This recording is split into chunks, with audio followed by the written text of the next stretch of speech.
Driving a cab through the city's midnight streets, I've seen more than my fair share of oddities and eccentricities.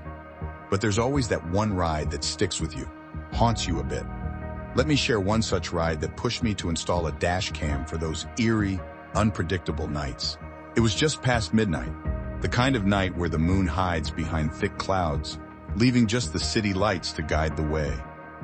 I pulled up outside an old, run-down library, its grandeur faded like an old book. He was standing there alone, an odd choice for a pickup location, especially at this hour. He got into the cab, a tall figure cloaked in a dark trench coat, collar upturned against the chill. There was something unsettling about him, the way he moved with a deliberate, eerie calmness. He slid into the back seat without a word, his face obscured by the shadow of his hat. "Where to?" I asked, my eyes meeting his in the rearview mirror.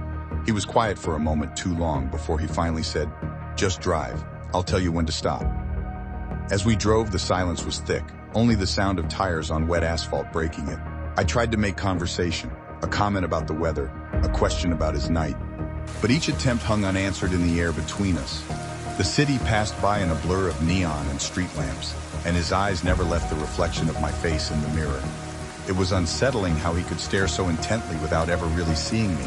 Out of nowhere, in a voice as cold as the rain outside, he said, "Stop here."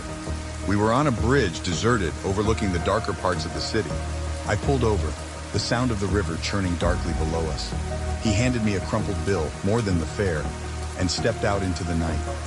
As he walked away, his coat merged with the darkness, disappearing as if he was never there at all. I sat for a moment, heart racing, before driving off into the night. I bought a dash cam the very next day. Some stories, you see, are better left recorded, not recounted. In the solitude of the night shift, each passenger has a tale, whether spoken or silently felt. And as the city sleeps, these are the stories that ride with me.